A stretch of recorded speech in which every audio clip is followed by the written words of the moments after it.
अब तक हमने इरिगेशन, कैनाल्स और डैम्स के बारे में पढ़ा, लेकिन कुछ प्रोजेक्ट्स ऐसे होते हैं जो सिर्फ सिंचाई के लिए नहीं बल्कि एक साथ कई उद्देश्यों को पूरा करते हैं। मल्टीपर्पज प्रोजेक्ट्स या मल्टीपर्पज रिवर वैली प्रोजेक्ट्स कहा जाता है। ये प्रोजेक्ट्स इरिगेशन के साथ साथ drinking water, hydro electricity, fisheries, flood control और टूरिज्म जैसे कई काम आते हैं, क्योंकि इनके लिए बहुत बड़े इन्वेस्टमेंट की जरूरत होती है, इसलिए ये बड़े ज्योग्राफिकल एरिया को बेनिफिट पहुंचाते हैं। आप उत्तर प्रदेश के इंपॉर्टेंट मल्टीपर्पज प्रोजेक्ट्स को एक एक करके समझते हैं। सबसे पहले समझते हैं रियान प्रोजेक्ट को। सबसे पहला और उत्तर प्रदेश का सबसे इंपॉर्टेंट मल्टीपर्पज प्रोजेक्ट है रियान प्रोजेक्ट। इसका कंस्ट्रक्शन 1962 में कंप्लीट हुआ था। ये सोनभद्र डिस्ट्रिक्ट के पीपरी में रिहान नदी पर स्थित है, जो कि सोन नदी की ट्रिब्यूटरी है। रिहान प्रोजेक्ट के मेजर कंपोनेंट्स है Rihand dam, Rihand hydel power station, Obra dam, Obra hydel power station. ये प्रोजेक्ट इरिगेशन, इलेक्ट्रिसिटी जनरेशन और ड्रिंकिंग वाटर सप्लाई में महत्वपूर्ण योगदान देता है। इसके अलावा ये फ्लड और ड्रॉट मैनेजमेंट में भी मदद करता है। साथ ही फिशरीज, वाटर स्पोर्ट्स, टूरिज्म और सोन और गंगा के बीच इनलैंड वाटर ट्रांसपोर्ट की संभावनाएं भी बढ़ाता है। इस प्रोजेक्ट का रिजर्वायर गोविंद बल्लभ पंत सागर है, जो इंडिया की वॉल्यूम के हिसाब से सबसे बड़ी आर्टिफिशियल लेक माना जाता है। नंबर 2 पे आता है राजघाट डैम प्रोजेक्ट। ये अगला इंपॉर्टेंट प्रोजेक्ट है। ये उत्तर प्रदेश और मध्य प्रदेश का जॉइंट प्रोजेक्ट है। ये ललितपुर डिस्ट्रिक्ट के पास बेटवा नदी पर बना हुआ है। इसका मुख्य उद्देश्य बुंदेलखंड के ड्रॉट प्रोन रीजन को इरिगेशन प्रोवाइड कराना है और हाइड्रो इलेक्ट्रिसिटी जनरेट करना है। माताटीला डैम, दुकवान डैम और परिचा डैम बेटवा रिवर के डाउनस्ट्रीम में स्थित है। अब बात करते हैं माताटीला डैम की। ये 1958 में झांसी डिस्ट्रिक्ट में बेटवा नदी पर बनाया गया था। बुंदेलखंड रीजन के लिए एक बहुत इंपॉर्टेंट इरिगेशन प्रोजेक्ट है। इस डैम की हाइड्रो इलेक्ट्रिक कैपेसिटी 30.6 मेगावाट है। ये जो है गुरसराय और मंदार कैनाल के माध्यम से हमीरपुर और जलायू डिस्ट्रिक्ट को इरिगेशन प्रोवाइड करता है। फिर बात करते हैं शारदा सागर प्रोजेक्ट की। तो ये पीलीभीत डिस्ट्रिक्ट में इंडो नेपाल बॉर्डर के पास स्थित है। ये प्रोजेक्ट जौनपुर, आजमगढ़ और बलिया डिस्ट्रिक्ट को इरिगेशन प्रोवाइड करता है। फिर बात करते हैं बाणसागर डैम प्रोजेक्ट की। ये उत्तर प्रदेश, मध्य प्रदेश और बिहार का प्रपोज ज्वाइंट प्रोजेक्ट है।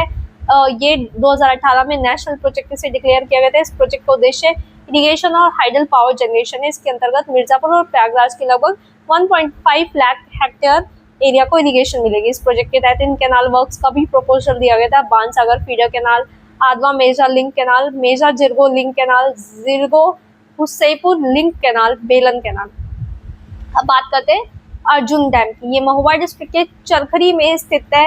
इस डैम का पानी इरिगेशन के लिए हमीरपुर और महोबा डिस्ट्रिक्ट में यूज किया जाता है। फिर बात करते हैं रेणुका जी मल्टीपर्पज प्रोजेक्ट की। ये 6 राज्यों का जॉइंट प्रोजेक्ट है। हिमाचल प्रदेश, उत्तराखंड, दिल्ली, राजस्थान, हरियाणा, उत्तर प्रदेश। इस प्रोजेक्ट का मुख्य ऑब्जेक्टिव ड्रिंकिंग वाटर सप्लाई को इम्प्रूव करना है। लाखवर प्रोजेक्ट यमुना नदी पर बना हुआ है। किसाऊ प्रोजेक्ट टॉन्स रिवर पर बना हुआ है। रेणुका जी प्रोजेक्ट गिरी रिवर पर बना हुआ है। ठीक है, तो ये प्रोजेक्ट नेशनल प्रोजेक्ट के रूप में पहचाना गया। हथनीकुंड बैराज की बात कर लेते हैं। ये हरियाणा के यमुनानगर डिस्ट्रिक्ट में यमुना रिवर पर स्थित है। ये बैराज ईस्टर्न यमुना कैनाल को उत्तर प्रदेश में और वेस्टर्न यमुना कैनाल को यह हरियाणा में पानी प्रोवाइड करता है। हथनीकुंड बैराज ने पुराने ताजा वाला बैराज की जगह ली है। नंबर 9 पे आता है शारदा यमुना लिंक कैनाल। ये बहुत ही इंपॉर्टेंट प्रोजेक्ट है। इस कैनाल का उद्देश्य यमुना बेसिन की वाटर स्कैरसिटी को दूर करना है। पोस्ट कैनाल की लेंथ 384 किलोमीटर होगी। ये कैनाल टनकपुर के पास शारदा रिवर से पानी लेकर मुजफ्फर तक पहुंचाएगी। ये जो है बरेली, रामपुर, मुरादाबाद, बदायूं, बिजनौर डिस्ट्रिक्ट को भी इससे लाभ मिलेगा। इस प्रोजेक्ट के लिए पंचवेश्वर और पूर्णागिरी डैम्स का भी प्रपोजल दिया गया है। अब आते हैं बहुत इंपॉर्टेंट प्रोजेक्ट पर, केन बेटवा लिंक प्रोजेक्ट। इस प्रोजेक्ट का उद्देश्य केन रिवर का पानी बेटवा रिवर में ट्रांसफर करना है। ये काम डैम्स की एक सीरीज और 2030 किलोमीटर लंबी कैनाल के माध्यम से किया जाएगा। ये उत्तर प्रदेश के झांसी, बांदा, महोबा, ललितपुर डिस्ट्रिक्ट को फायदा हुआ इससे। तो एक बार सबसे इंपॉर्टेंट फैक्ट रिवाइज कर लेते हैं। रियान प्रोजेक्ट पीपली सोनभद्र में रियान नदी पर बना हुआ है। 1962 में गोविंद बल्लभ पंत सागर रिजर्वायर है, सबसे बड़ी आर्टिफिशियल लेक है। राजघाट डैम यूपी में और एमपी का जॉइंट प्रोजेक्ट है। बेटवा रिवर पे, ललितपुर में है। माताटीला डैम झांसी पे, बेटवा नदी पे बना है। 1958 में बना है। 30.6 मेगावाट हाइडल पावर। फिर आता है शारदा सागर प्रोजेक्ट पीलीभीत में। ये इरिगेशन प्रोवाइड करता है जौनपुर, आजमगढ़ और बलिया को। फिर आता है बाणसागर प्रोजेक्ट यूपी, एमपी का और बिहार का जॉइंट प्रोजेक्ट है और नेशनल प्रोजेक्ट से डिक्लेयर किया गया था 2018 में। अर्जुन डैम चरखरी महोबा पे है। Renuka ji multipurpose project 6 state का जॉइंट प्रोजेक्ट है। हथनीकुंड बैराज यमुनानगर हरियाणा में, जिसने रिप्लेस किया ताजे वाला बैराज। फिर आता है शारदा यमुना लिंक कैनाल। ये प्रपोज लेंथ है 384 किलोमीटर। केन बेटवा लिंक प्रोजेक्ट केन रिवर से बेटवा रिवर तक पानी पहुंचाना। इसका बेनिफिट होगा झांसी, बांदा, महोबा और ललितपुर। तो ये सारे प्रोजेक्ट एग्जाम के लिए बहुत इंपॉर्टेंट, क्योंकि इनमें रिवर, लोकेशन, ऑब्जेक्टिव और बेनिफिशियरी डिस्ट्रिक्ट से डायरेक्ट क्वेश्चंस पूछे जा सकते हैं। Thank you for watching.